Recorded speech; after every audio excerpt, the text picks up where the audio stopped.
Easter, a time for fake grass, plastic eggs, these things, chocolate bunnies, and people dressed as bunnies. And then there are the weird parts of Easter, like fake grass, plastic eggs, these things, chocolate bunnies, and people dressed as bunnies, which is interesting. But what does all this stuff have to do with Easter? And if this holiday is about more than candy and wearing uncomfortable clothes to church and lunch with your relatives, what makes Easter happy? Hai FLC Youth, selamat hari Minggu. Apa kabar hari ini? Siapa yang udah bosen banget di rumah, udah jenuh banget, yang udah mati gaya?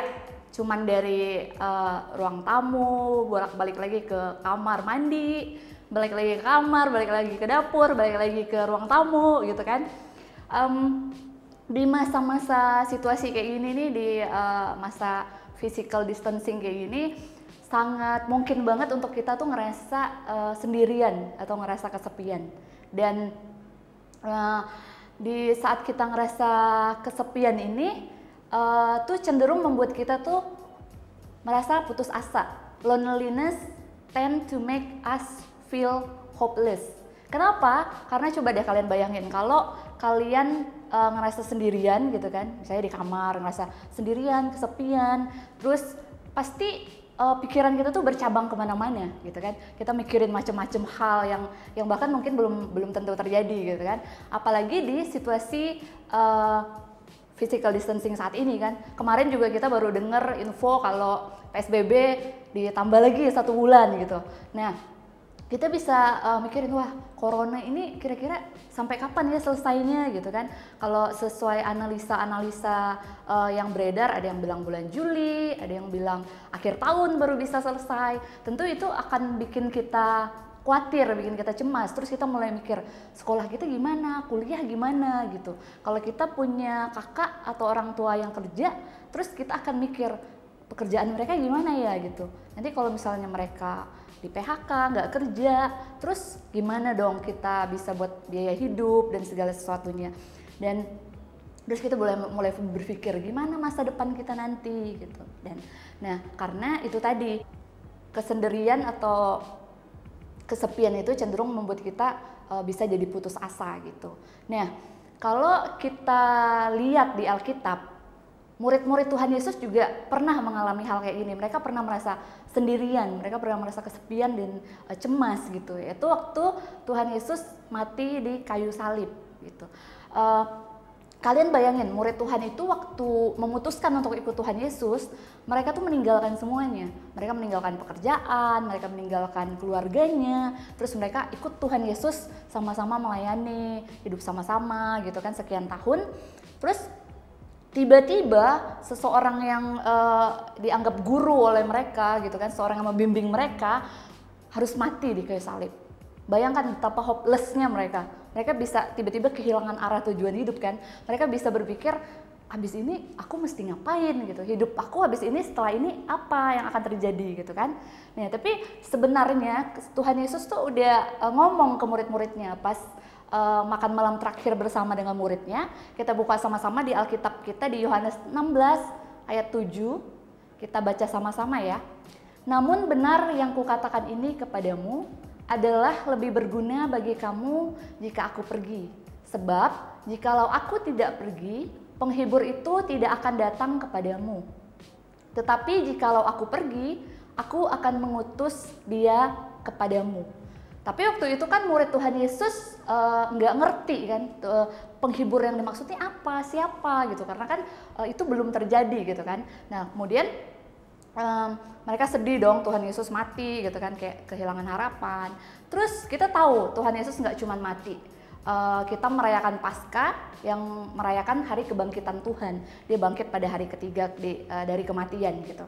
Nah, pasti kalian bisa bayangin dong, seneng banget nggak sih dari yang tiba-tiba bersedih gitu kan, kemudian berapa hari kemudian Tuhan Yesus datang lagi, pasti timbul harapan lagi di dalam murid-muridnya gitu kan. Mereka bisa sama-sama lagi sama Tuhan Yesus, bareng-bareng lagi gitu kan, udah nggak takut lagi. Tapi ternyata Tuhan Yesus bilang kalau dia nggak selama-lamanya sama murid-muridnya lagi. Dan dia akan naik ke surga. Sebelum dia naik ke surga, dia berpesan kepada murid-muridnya yang bisa sama-sama kita baca di Kisah Para Rasul 1 ayat 8. Tetapi kamu akan menerima kuasa kalau Roh Kudus turun ke atas kamu. Dan kamu akan menjadi saksiku di Yerusalem, di seluruh Yudea, Samaria, dan sampai ke ujung bumi. Kenapa dari sekian banyak pesan, Tuhan Yesus kasih pesan ini kepada murid-muridnya? Karena tentu Tuhan Yesus tahu situasi mereka saat itu. Mereka ngerasa sendirian, mereka ngerasa cemas, khawatir, kehilangan arah. Jadi Tuhan Yesus mau ingatin kepada murid-muridnya bahwa walaupun secara fisik dia nggak sama-sama murid-muridnya, tapi dia mengirimkan penolong, dia mengirimkan penghibur, yaitu Roh Kudus untuk murid-muridnya. Dan Roh Kudus itu nggak terbatas ruang dan waktu. Dia yang memberi penghiburan dan memberikan kekuatan kepada murid-muridnya itu. Dan hal itu juga nggak berlaku cuman kepada murid-muridnya, tapi berlaku buat kita semua anak-anak Tuhan yang percaya kepada Tuhan. Jadi kakak mau ingetin hari ini bahwa Easter means you are never alone. Paskah artinya kamu nggak pernah sendiri, kita nggak pernah sendiri. Karena ada Roh Kudus di dalam setiap kehidupan kita. Jadi jangan fokus sama kesendirian atau masalah kita sehingga kita lupa kalau ada Roh Kudus yang Tuhan berikan di dalam kehidupan kita. Lalu kalau kita udah tahu hal ini, kita tahu ada Roh Kudus yang Tuhan berikan dalam kehidupan kita, apa yang bisa kita lakukan? Yang pertama, you can talk to Him anytime, any place, and for any reason. Jadi kamu bisa ngomong kapan aja, di mana aja, dan ngomong apa aja gitu. Roh Kudus tuh nggak terbatas ruang dan waktu karena ia tinggal di dalam kita gitu. Jadi apapun situasi kamu saat ini, apa yang kamu rasakan, apa yang kamu hadapi, apa yang kamu khawatirkan, kamu bisa datang dan berdoa kepada Tuhan gitu. Mungkin ada yang ngomong gini, Kak aku tuh nggak bisa berdoa gitu kan, aku nggak bisa susun kata-kata yang indah buat berdoa gitu.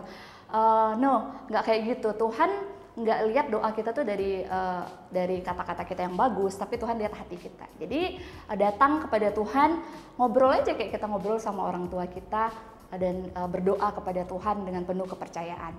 Kemudian yang kedua, you are stronger than you think you are. Jadi kamu tuh lebih kuat dari yang kamu pikirkan. Ketika menghadapi tantangan yang besar atau situasi yang mungkin menurut kamu berat, ingat bahwa ada pribadi yang lebih besar di dalam setiap kehidupan kita. Jadi jangan sampai kita fokus kepada masalah yang besar, tapi ingat ada kekuatan, ada pribadi Roh Kudus yang besar dalam kehidupan kita, sehingga kita nggak perlu takut untuk menghadapi segala sesuatunya.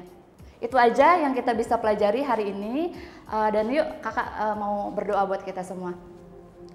Tuhan Yesus, kami mengucap syukur buat kebaikan dan kemurahan-Mu dalam setiap kehidupan kami. Mengucap syukur buat Tuhan Yesus yang sudah mati di kayu salib gantikan dosa kami.